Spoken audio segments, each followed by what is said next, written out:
जय श्रीमन नारायण। राधे राधे। पुत्रदा एकादशी के शुभ अवसर पर आप और आपके परिवार को ढेर सारी शुभकामनाएं। यह व्रत संतान सुख की प्राप्ति के लिए बहुत महत्वपूर्ण माना जाता है।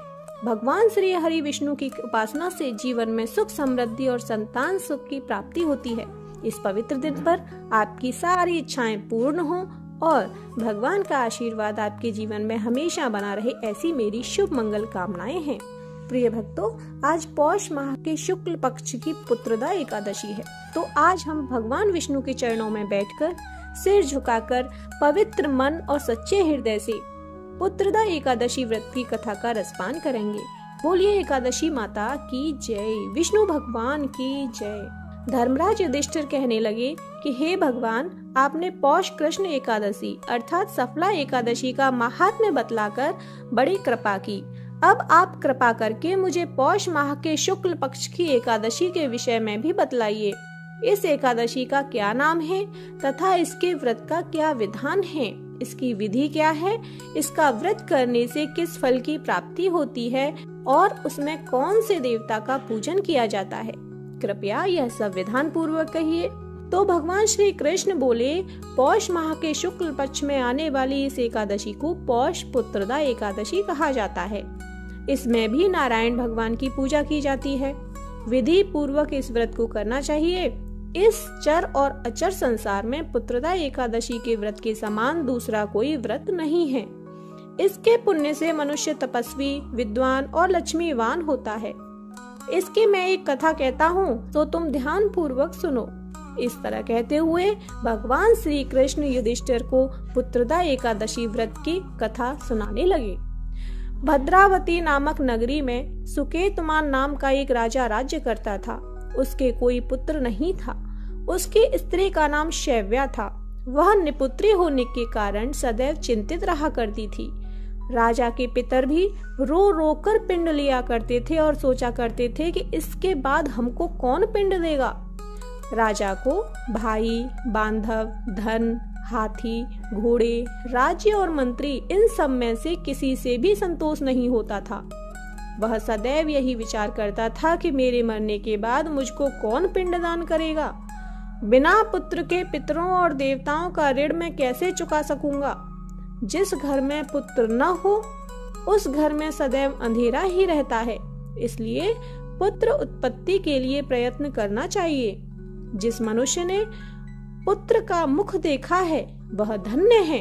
उसको इस लोक में यश और परलोक में शांति मिलती है, अर्थात उनके दोनों लोक सुधर जाते हैं। पूर्व जन्म के कर्म से ही इस जन्म में पुत्र, धन आदि प्राप्त होते हैं। राजा इसी प्रकार रात दिन चिंता में लगा रहता था। एक समय तो राजा ने अपने शरीर को त्याग देने का निश्चय किया, परंतु आत्मघात को महान पाप समझकर उसने ऐसा नहीं किया। एक दिन राजा ऐसा ही विचार करता हुआ अपने घोड़े पर चढ़कर वन को चल दिया तथा पक्षियों और वृक्षों को देखने लगा। उसने देखा कि वन में मृग, व्याघ्र, सूअर, सिंह, बंदर, सर्प आदि सब भ्रमण कर रहे हैं। हाथी अपने बच्चों और हथनियों के बीच घूम रहा है। इस वन में कहीं तो गीदड़ अपने कर्कश स्वर में बोल रहे हैं, कहीं उल्लू ध्वनि कर रहे हैं। वन के दृश्यों को देखकर राजा सोच विचार में लग गया। इसी प्रकार आधा दिन बीत गया। वह सोचने लगा कि मैंने कई यज्ञ किए, ब्राह्मणों को स्वादिष्ट भोजन से तृप्त किया, फिर भी मुझको दुख प्राप्त हुआ क्यों।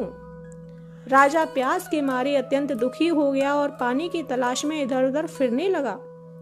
थोड़ी दूरी पर राजा ने एक सरोवर देखा।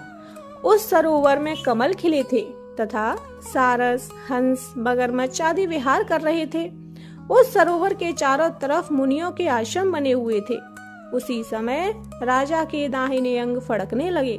राजा शुभ शकुन समझकर घोड़े से उतरकर मुनियों को दंडवत प्रणाम करके बैठ गया। राजा को देखकर मुनियों ने कहा, हे राजन, हम तुमसे अत्यंत प्रसन्न हैं। तुम्हारी क्या इच्छा है सो कहो। राजा ने पूछा, महाराज आप कौन हैं और किस लिए यहाँ आए हैं, कृपा करके बताइए। मुनि कहने लगे कि हे राजन, आज संतान देने वाली पुत्रदा एकादशी है। हम लोग विश्व देव हैं और इस सरोवर में स्नान करने के लिए आए हैं। यह सुनकर राजा कहने लगा कि महाराज, मेरे भी कोई संतान नहीं है। यदि आप मुझ पर प्रसन्न हैं तो मुझे एक पुत्र का वरदान दीजिए। मुनि बोले, हे राजन, आज पुत्रदा एकादशी है, आप अवश्य ही इसका व्रत करें। भगवान की कृपा से अवश्य ही आपके घर में पुत्र होगा। मुनि के वचनों को सुनकर राजा ने उसी दिन एकादशी का व्रत किया और द्वादशी को शुभ समय पर उसका पारण किया। इसके पश्चात मुनियों को प्रणाम करके महल में वापस आ गया। कुछ समय बीतने के बाद रानी ने गर्भ धारण किया और 9 महीने पश्चात उनके एक पुत्र हुआ। वह राजकुमार अत्यंत शूरवीर, यशस्वी और प्रजापालक हुआ। श्री कृष्ण बोले, हे राजन, पुत्र की प्राप्ति के लिए पुत्रदा एकादशी का व्रत करना चाहिए। जो मनुष्य इस महात्म्य को पढ़ता या सुनता है उसे अंत में स्वर्ग की प्राप्ति होती है। बोलिए एकादशी माता की जय, विष्णु भगवान की जय। ओम जय एकादशी माता, मैया जय एकादशी माता। विष्णु पूजा व्रत को धारण कर शक्ति मुक्ति पाता।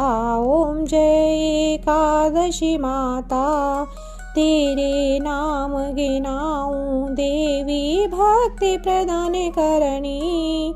गुण गौरव की दैनी माता, शास्त्रों में वरनी। ओम जय एकादशी माता, मार्गशीर्ष के कृष्ण पक्ष में उत्पन्ना होती, शुक्ल पक्ष में मोक्षदायिनी, पापों को धोती। ओम जय एकादशी माता, पौष मास के कृष्ण पक्ष की सफला नामक है, शुक्ल पक्ष में होए पुत्रदा, आनंद अधिक रहे। ओम जय एकादशी माता, रमा षटतिला माघ मास में कृष्ण पक्ष आवे, शुक्ल पक्ष में जया कहावे, विजय सदा पावे।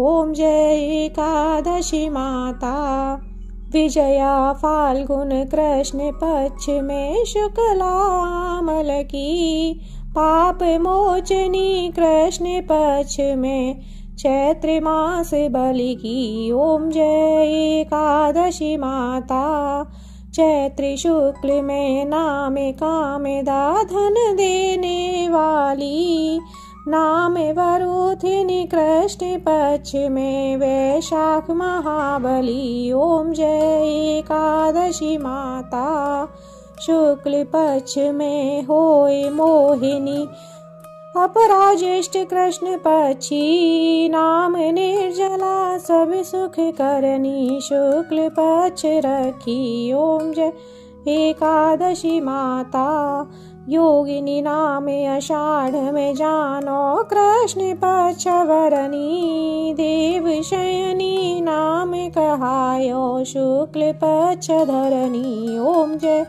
एकादशी माता, कामिका श्रावण मास में आवे कृष्ण पक्ष कहिए, श्रावण शुक्ला होए पुत्रदा, आनंद से रहिए। ओम जय एकादशी माता, अजा भाद्रपद कृष्ण पक्ष की परिवर्तिनी शुक्ला, आश्विनी कृष्ण पक्ष में व्रत से भव सागर निकला। ओम जय एकादशी माता, पापांकुशा है शुक्ल पक्ष में पाप हरण हारी, रमा मास कार्तिक में आवे सुखदायक भारी। ओम जय एकादशी माता, देवोत्थानी शुक्ल पक्ष की दुख नाशक मैया, लौंद मास की करूं विनती, पार करो नैया।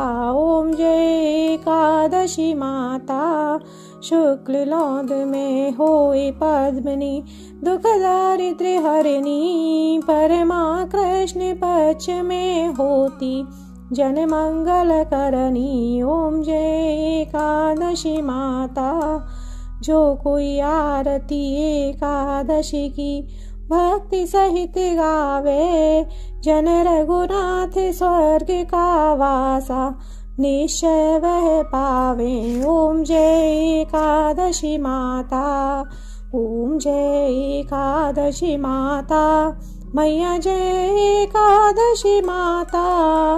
विष्णु पूजा व्रत को धारण कर शक्ति मुक्ति पाता। ओम जय एकादशी माता। बोलिए एकादशी माता की जय।